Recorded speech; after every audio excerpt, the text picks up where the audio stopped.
If I looked over your shoulder and I looked at your calendar from the last 2 weeks, would I know from that you're the CEO? Or would it look like you're an employee in a business or an administrative assistant or a service provider? Would I see that you're a CEO? I think for a lot of people, they don't know what to do as the CEO. Yeah, strategic planning. But, like, everything's going to hell in a handbasket, like, someone telling you, "Go make a strategic plan," it feels kinda absurd, ladies, and yes, strategic planning and planning for the future is a part of the CEO role, and I think it's the part that most people will recognize as, "That's working on my business." But there's more to it than that, and I think what I've developed is a way for you to maybe see more clearly some of the other pieces, and that is exactly what we're going to talk about in this week's episode of Weekly Momentum. All right, ladies, we are going to get started with 5 leadership mistakes keeping you stuck in the day to day of your business. And I've been talking a lot about stepping into the role of the CEO recently because I've noticed that it is the key point, a critical shift that a lot of women in business haven't made or haven't fully committed to that's actually holding them back in their business. And I want to take a moment before we get into the material today because I was just sitting here thinking about often I get asked, why women in business? Why do you focus on women? As women, we have a lot on our plate. So I want to pause before we get into the material right now. And I want you to just literally, sometimes I do this at home and I say, good job, Marianne. Good job. I want you to pat yourself on the back. One of the things that we did at the retreat in January was we wrote down a theme song for the last year. And I shared that my theme song was I'm Still Standing with Elton John. We ended up doing a routine to it, and I had so much fun thanks to Jessica. That's how it can feel a lot of times. I'm still standing, ladies. And so I want you to pat yourself on the back. You're still standing. Wow. I've been working with clients this week and acknowledging and recognizing what it's taken for you to get where you are right now. Now, where you are right now may not be where you want to be, but at least acknowledge that it took so much courage, so much knowledge, so much tenacity to get where you are right now. And what I specifically want to help you to do is to have all of that hard work pay off, to deliver what it is that you want. And so that is why I am targeting specific trainings.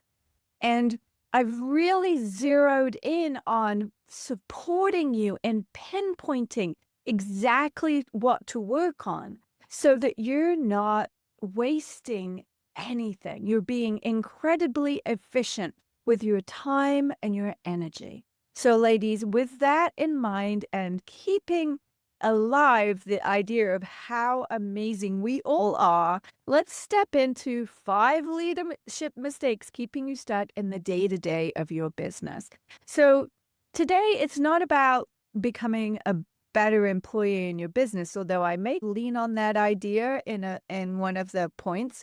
But it's really about becoming a better, specifically CEO, the leader of your business. How many of you feel like everything keeps coming back to you like a boomerang? No matter what you throw out there to have somebody else do or to feel like you've finished that now, it's done, and boom, the boomerang comes back to you. It might be the boomerang of thinking you've figured out the business model and it's humming along and lots of clients are coming to you and then suddenly it dries up or it changes, right? Or it might be the boomerang that you delegated something and you found a great person to do your HR or your marketing and then suddenly they quit on you, right? So boomerang right back. Or it might be that you have delegated some tasks to someone else, but it doesn't matter how clear you are, you feel like they still keep coming back to you with questions. So everything, do you feel like everything's coming back to you? You're answering questions all day long. That's what you're doing. You're ending up just asking questions all day long from employees. You're having to make decisions for yourself, for the business. I think in one of the other webinars, I talked about 35,000 decisions a day. I can't believe that's true. If that is just mind boggling to me. And there's complexity and responsibility, and your business is growing, but the dependence on you is growing too. And so the problem isn't necessarily growth, although for some of you, you might want your business to be bigger or to have more clients. But the core issue here is the leadership and the systems that haven't grown or, let's be honest, ladies, ever been established or built in your business.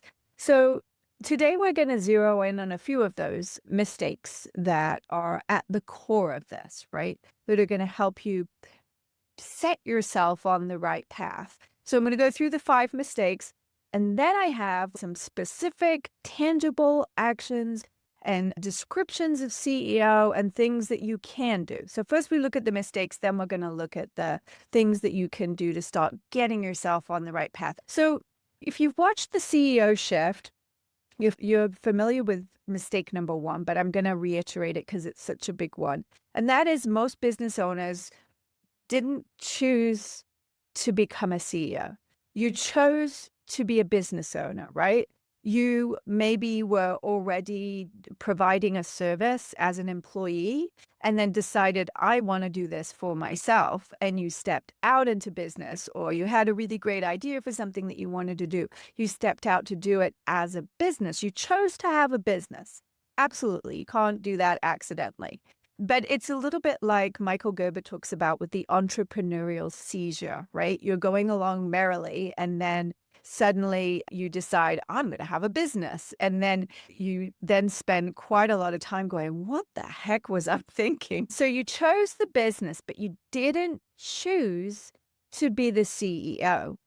And so what ends up happening, and key indicators of this or red flags that this is what's happening, is you're spending most of your time delivering services, solving problems, responding to requests, managing little details, the day-to-day grind, instead of leading, planning, prioritizing, and building future growth and systems for the business. So one way to, if you're not sure, if you're thinking, no, I'm not doing that, right? If I looked over your shoulder and I looked at your calendar from the last 2 weeks, would I know from that you're the CEO? Or would it look like you're an employee in a business, or an administrative assistant, or a service provider? Would I see that you're a CEO? And I'm going to be honest with you, and this is why I have included at the end of this training some specific things to focus on as a CEO. I think for a lot of people, they don't know what to do as the CEO. Yeah, strategic planning. But like when you got burst pipes, metaphorically speaking, and everything's going to hell in a handbasket, like someone telling you, go make a strategic plan, it feels kind of absurd, ladies. And yes, strategic planning and planning for the future is a part of the CEO role. And I think it's the part that most people will recognize as that's working on my business. But there's more to it than that. And when we touch back on the 5 pillars, which we'll do in a minute, I think what I've developed is a way for you to maybe see more clearly some of the other pieces of being the CEO. So the first mistake that people are making is they just don't really know their real job. So they're kind of caught between being like accidentally starting the business or starting the business on purpose, but then not really knowing how to be the CEO or not choosing to be the CEO, and then getting dragged into the day-to-day grind. And then suddenly it all blurs together And especially ladies, like I know a lot of you that have been in business for quite a long time, whether it's fully fledged full-time business, part-time, or off the ground or not, you've been in it for a while, quite a few years, maybe decades. And things have just gotten blurry about what is your job anyway? What the heck are you doing here, right? So instead of asking what needs to be done today in terms of with the CEO role hat on, it's more of a coming in and just putting out fires and being more reactive, which we'll talk about in a minute too. So the first mistake is just not knowing your real job anymore and especially not stepping into that role of the CEO. So the second mistake is, and I hear a lot of you ladies saying this all the time, so I know this is a big one, and that is that you have become the bottleneck, right? So if everything is flowing through you, and for some of you are solopreneurs, so you're like, of course everything's flowing through me, right? But it's still, you still could be the bottleneck, whether it's from other people or from yourself. If everything is flowing through you, then things that become bottlenecks are typically things where there's questions about things. So you're working on something, it's going along, flowing, you're going through the steps, you're figuring it out. And then you get to a question, you get to something you're not quite sure of, or something that you need to approve or go a different direction, or there's a problem. It's like you hit kind of a dead end or a really big speed bump, and everybody's waiting. Everybody might be you or the roles you're playing, or it might be your team, might be vendors that you've hired or independent contractors that are working with you. But a lot of times there's this lag time. Oh my God, this lag time just, it really is a really inefficient way to run a business. Because the problem with lag time, so when we become the bottleneck, it puts a lot of weight on our shoulders. We're not we know we're the bottleneck, right? We're not oblivious, right? We feel the weight. We're carrying around all these decisions, that choices that we haven't made yet, problems, things we're trying to figure out, people waiting on us. There's a lot of weight, a lot of stress in that. So we're aware of that, even if we're not actually acting on it. So it's slowing us down in that capacity, but it's also slowing us down because when there's, imagine playing a tennis game where I serve the ball. You wouldn't want to play tennis with me. I'm not very good. But I serve you the ball and then you catch the ball, right? You don't miss it, you catch it, but you just hold on to it for a few minutes, 5 minutes, 10 minutes. Let's be truthful about some of these bottlenecks. A few days, a few months, sometimes a few years. You're holding on to that ball and then you throw it and you hit the ball back to me, right? What kind of tennis game is that, right? There's a lot of lag time. There's no energy, there's no dynamic. And honestly, if that happened in a tennis game, if we carry on with this metaphor, you hit the ball to the person, they hold the ball, they hold it for a little while. Eventually you go, are you going to give me the ball back? Are you coming back? And then you just give up. You go eat lunch, you go play tennis with someone else. And then when they do hit the ball back, you're not even there. So then they have to wait for you to come back. There's this whole thing that unravels when there's this lag time between things. So and it can be as simple as really just having a rule that you're responding to things by the end of the day or within 24 hours, that you're following up with people regularly, that you're setting the expectation that you are a person that responds quickly. And it's so interesting for myself as a coach too. I don't think it matters what you do, but do you notice that there are some people that respond really quickly and some people that don't? And do you start to get an idea or a sense of who you think they are, judging them a little bit, to be honest, as human beings, based on how quickly they're responding? And do we then start to just not expect much from them sometimes? Some people, that happens. And part of it can be the communication vehicle you're using, because some people I've noticed respond very quickly to emails. I have several clients that I know when I email them that I can completely feel confident that they've received the email and that they're going to respond to it, even if they don't do so right away, because they're usually so good at that. There's some people that respond to text better or phone calls, right? So sometimes it's a matter of the vehicle that you're using. And that's in a communication bottleneck. But there's also these bottlenecks with these choices that we need to make in our businesses that really will impact our growth, the direction we're going in, what we're even selling, right?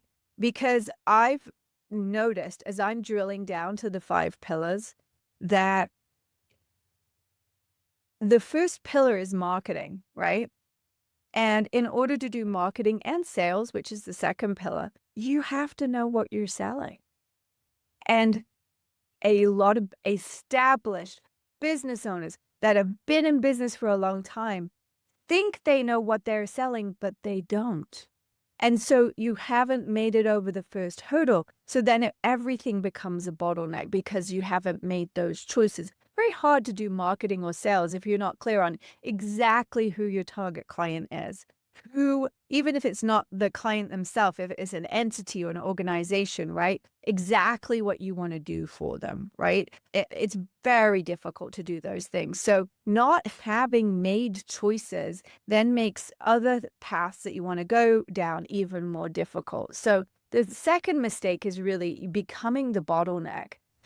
And I hope you're seeing there's kind of two versions of this. There's the just general moving along bottleneck, and then there's the big choices you need to make bottleneck. In terms of the just moving along the business, humming merrily along, if you were to just go away for a couple of weeks, right, and not check emails and not do phone calls, what would stop? Would everything just screech to a halt?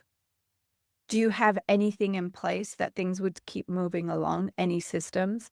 That's an indicator of where you're the bottleneck, because if things absolutely have to rely on you, and I get it, there's a bulk of the people that I work with are both the providers of the service and the CEO. So obviously, the provider of the service, if they've gone away, things are going to screech to a halt.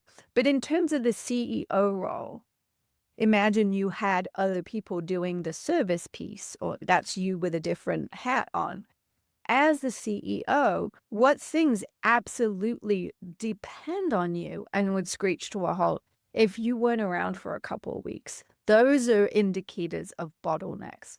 Now, the third mistake, and I've been working on this for years, trying to help business owners with this, is that you're spending energy in the wrong places. Time, money, energy in the wrong places on the wrong thing. It's really tough as a coach, I'm going to be honest with you, because typically coaching is a traditional purebred coach is supposed to show up and go, what do you want to focus on today? And then the coach helps the client work on whatever they want to work on. But what I found over the years is that I cannot sit back and do that.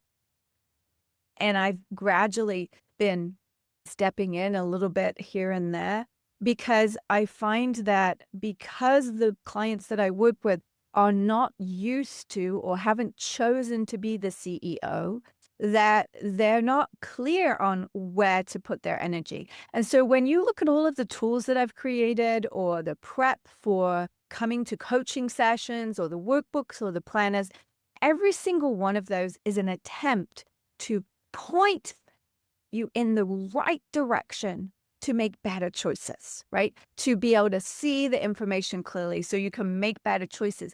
Instead of, let's say that you're creating a 90-day plan and I'm like, what do you want to focus on? What's your one thing? What are your 10 goals? But if you're not looking at the 5 pillars, if you're not recognizing kind of the capacity of the business and where it's bottlenecked, the business bottleneck, not you, where the business is bottlenecked. And if you're not putting energy and time into that, you're putting energy and time into something that is inefficient, is not the right thing at the right time.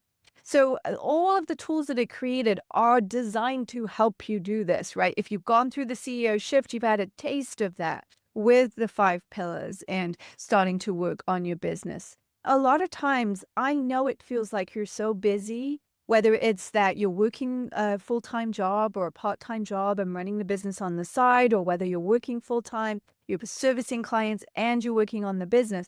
So it feels like there's a time problem, but I honestly feel like it's not a time problem.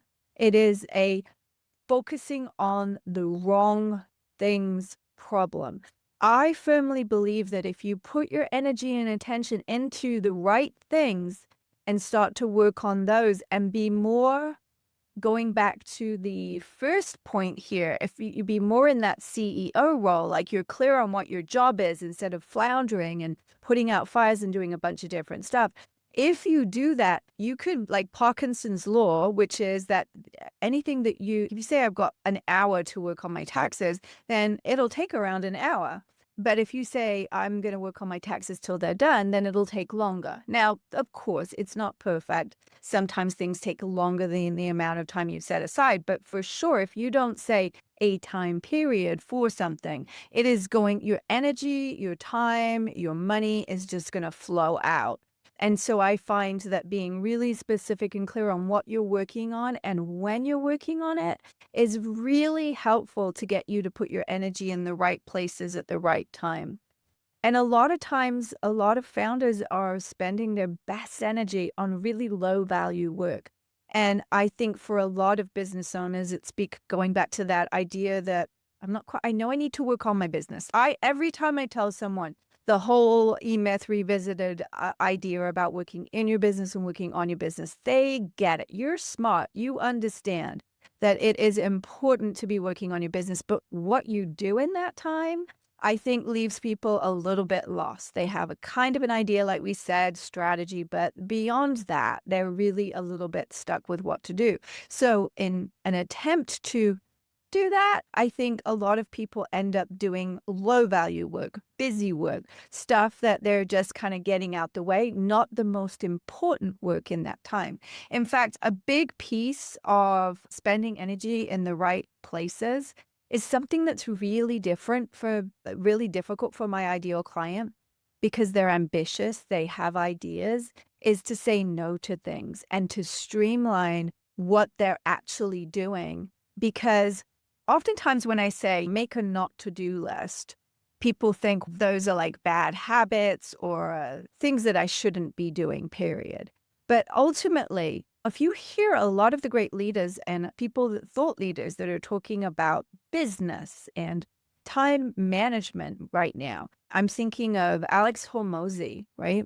Alex Hormozy on Instagram is often, I see his quote that the focus is about saying no to almost everything and just saying yes to the things that are around what it is you actually want, the direction of the business.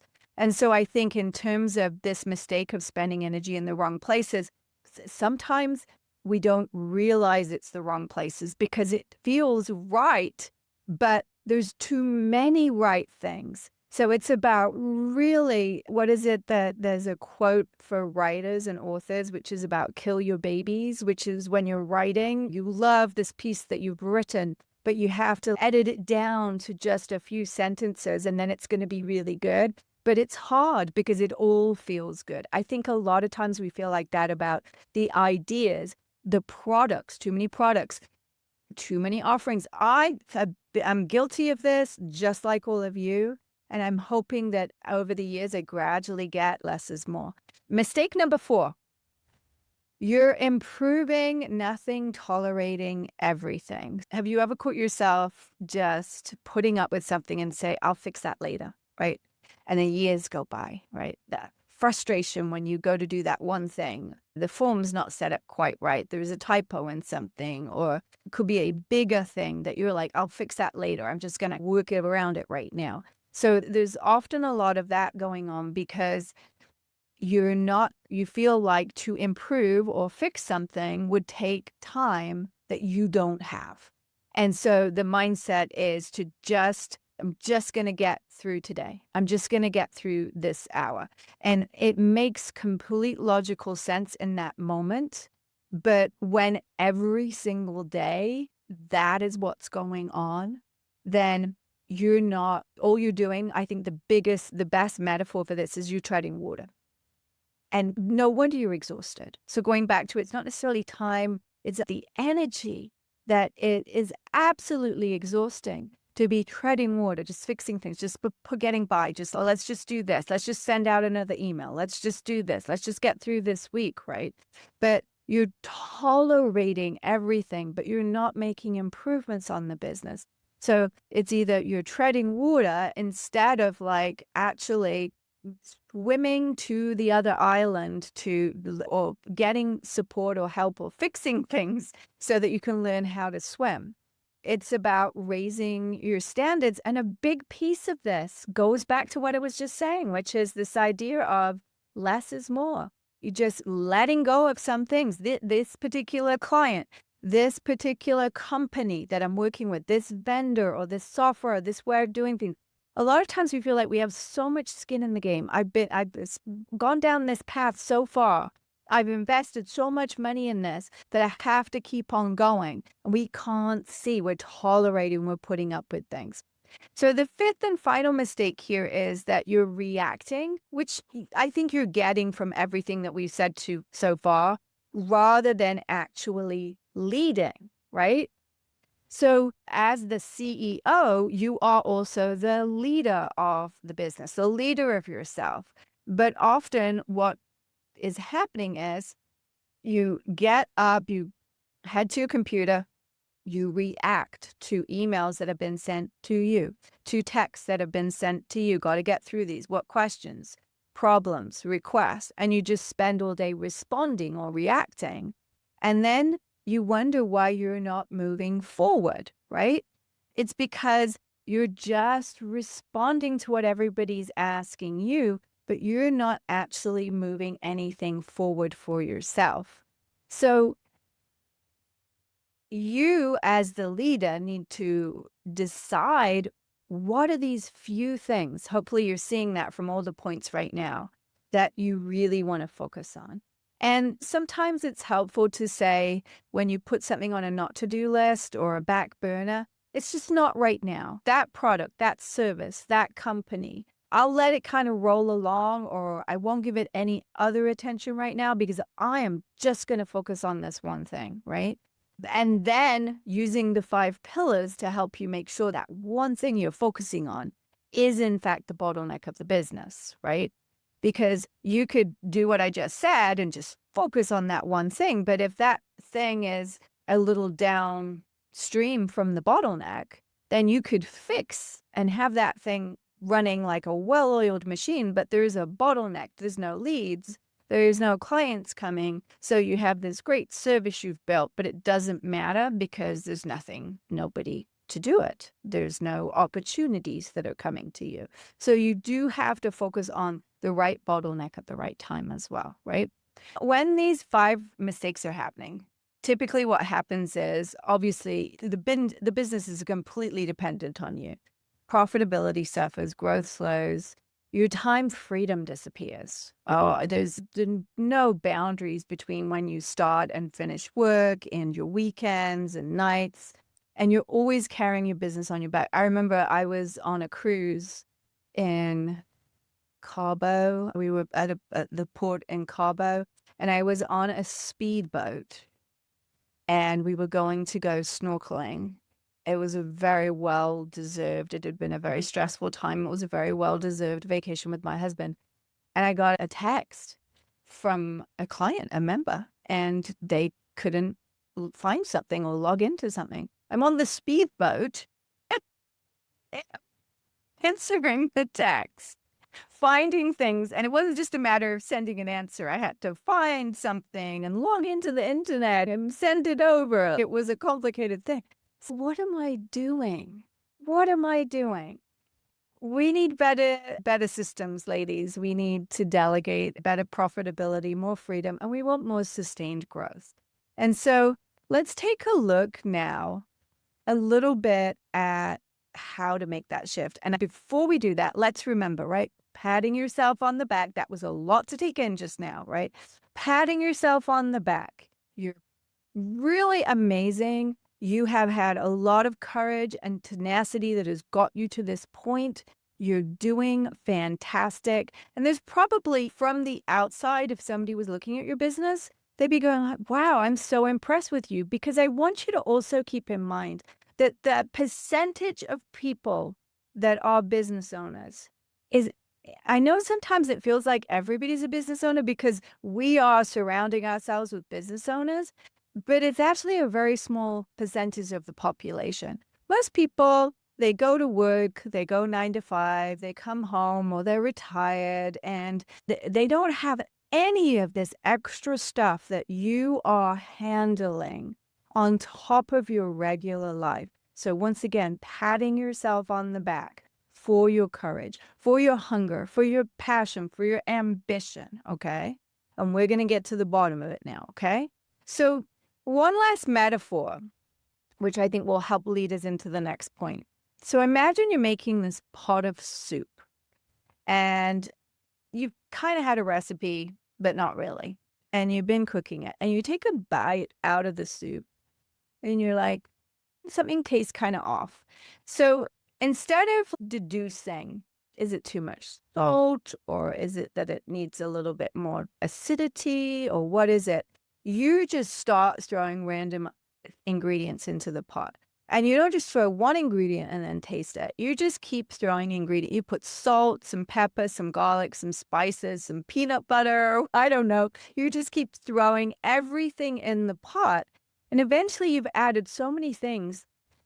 It could taste better, or maybe it doesn't taste better, but it doesn't matter because you've added so many things. You have no idea what the actual problem was. And that's exactly how many business owners are trying to fix their business, getting clients, servicing clients. So something feels a little bit off, so they just add maybe a new software, a new employee. Hey, you do this, right? A new marketing strategy, a new service, a new productivity system, a new idea, a new project, a new branding, but not stopping and just adding it all into the pot at once without actually really zeroing in on what's really the bottleneck. What's the constraint here that I need to really address? So we want to diagnose, and the real job of the CEO is really about diagnosing that, deciding you're the expert on your business and taking ownership of that and deciding where to put the energy and the focus of the business, whether that is just you or a team of people. Regardless, you're leading people to focus in the right direction. So a CEO's job is to identify and remove whatever is preventing profitability, time freedom, and growth for the business and potentially for the team. And if something's limiting profit, then you're addressing what is that exactly and what's the first bottleneck that we can all put our energy into. Or if it's the time freedom and you're just working way too much more, or things are taking longer when you're handing them over to other team members than they really should be, then that is addressed. If it's limiting growth, and you're looking at the CEOs looking at the capacity, they're looking at diagnostics and they're figuring out what to do. The CEO's job is to identify and remove what is preventing more profitability, more time freedom, and more growth of the business. So it's ultimately the CEO's job is to have the business running like a well-oiled machine. And I don't know if you remember, but from the CEO shift training, I talk about this. And it comes after I've defined what a business is, right? And remember, a business, I might get the quote a little bit wrong, so forgive me. A business is a profitable system that solves a problem that enough people are willing to pay enough money to make it profitable. So the systems are solving a problem for a specific client. And so what I want you to keep in mind as the CEO, and I think this really drove home for me, the idea of doing too many things, because I think a lot of times we think, it's fine, I got this. It might be a lot for other people, but it's not for me. Or we're so used to the frog in the pot of water, things feeling a certain way, that it doesn't feel like it's too much. But think about this. the 5 pillars of business, there's 4 on here. You're going, Marianne, where's the 5th? The 5th one is the leadership one, the momentum one, right? The CEO role. That we've talked about a lot already. These are the pillars of business. So a business is a series of systems. There are systems for marketing, there are systems for sales, there are systems for operations, and there are systems for financial flow. What I want you to realize is every product or service that you offer needs each of these components. So let's say you're a relationship coach and you offer one-on-one relationship coaching, and it's a 90-day package with a series of 10 coaching sessions, right? So you would need to do marketing for that. It's a specific product. And it would be your marketing only works really well when it is tailored to a specific product, right? So the marketing would be for the perfect person for that particular product. And maybe you'd be even more specific that it was relationship coaching for people that had been married for 7 years and they were hitting the 7-year itch time or something like that, right? You would zero in on that. You need very specific marketing to target those people. And that would be copy and sales pages and systems for marketing to them. You would need systems for sales and operations and financial flow, like how you deliver that product. You need systems, not just one system. You'd need multiple systems in each of these pillars just for that one product. That's quite a lot of systems right there. But when you start adding in other products and services, then you're multiplying what you need exponentially. So now let's say that you have another product, which is 90-day coaching, 10 sessions, feels like it's the same thing, but it's for people that are dating and they're looking for a new relationship. Then you need systems for marketing for that. You need systems for sales, for operations, for financial flow. It's not a one size fits all with the systems for each of these. And then let's say that you want to do a group program for the people that are dating. That is going to need its own marketing systems and sales and operations and financial flow.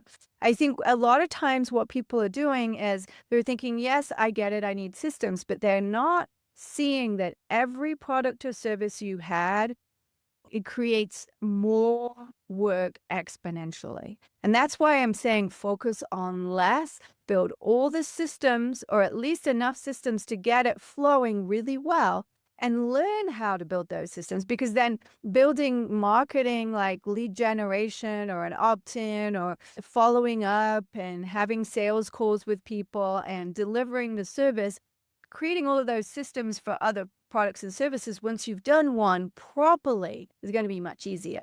But a lot of the business owners that I'm talking to have multiple products and services, a lot of custom things that are just like whatever they need, right? And so then it's having so many different things that it's just like this.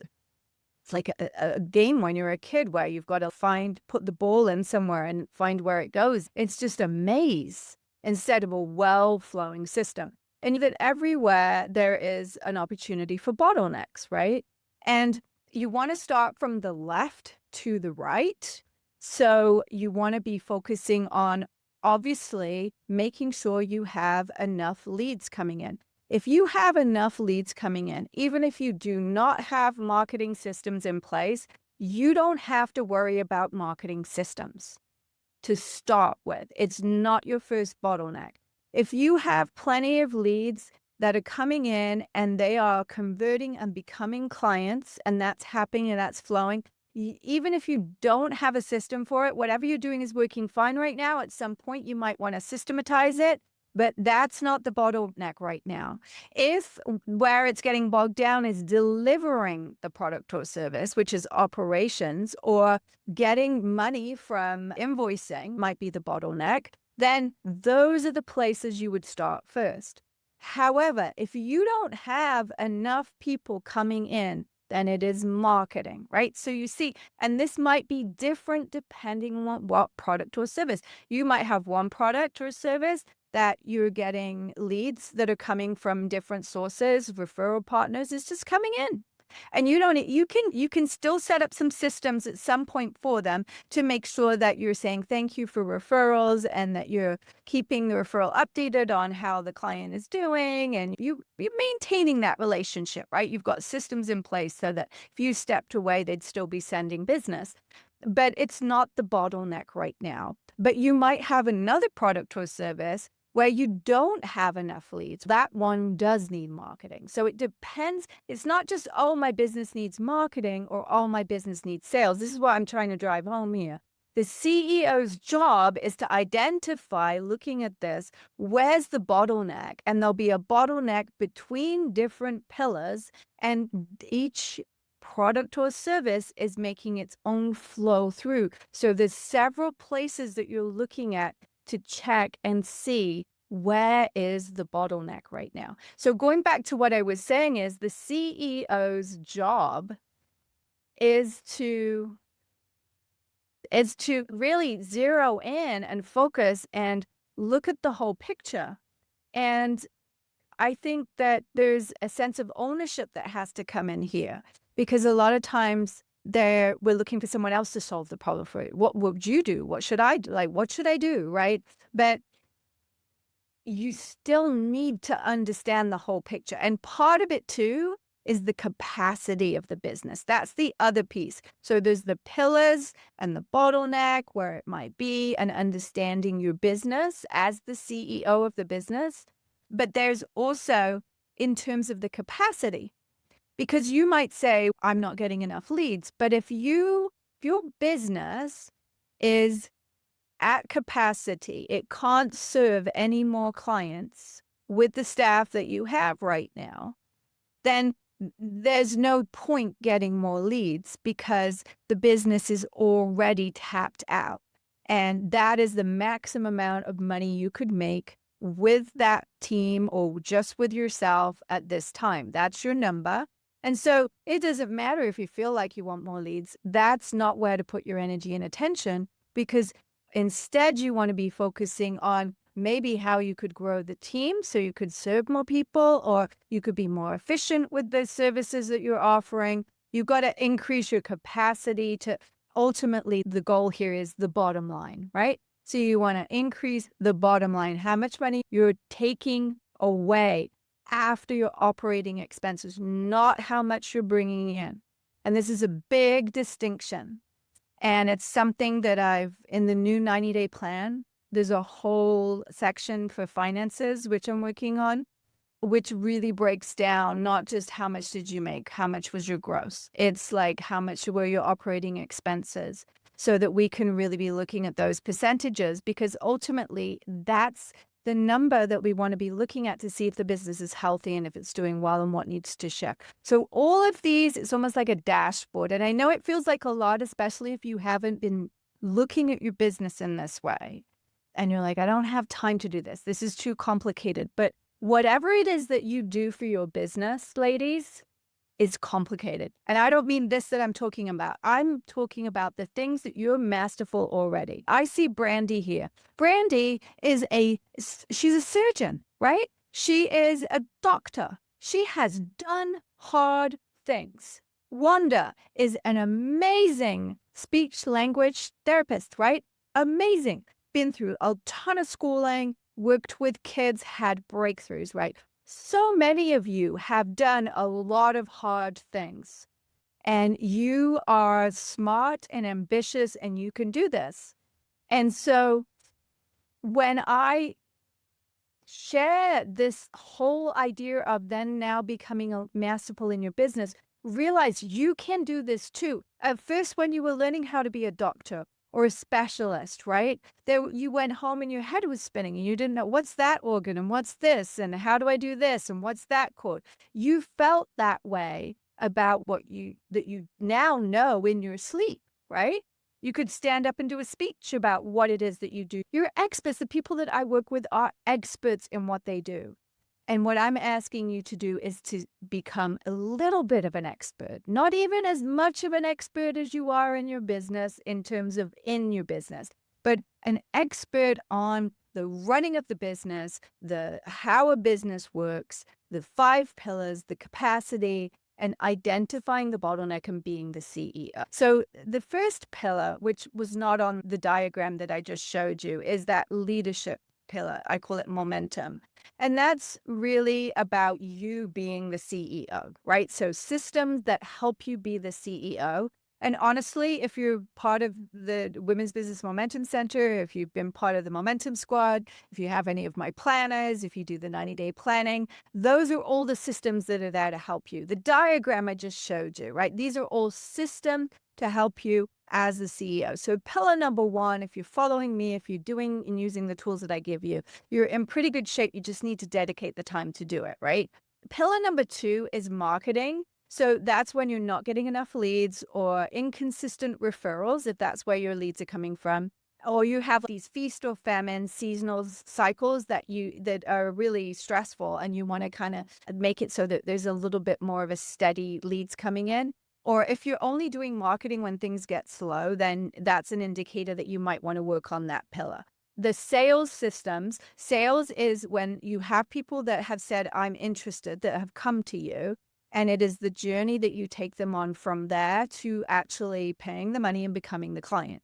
So that is the sales pillar. It's often conversations that you're having with people. You're giving them the proposal or some kind of document to show them what you would provide for them. You're nurturing them. You're following up with them. You might do a free session with them. That is all the sales process.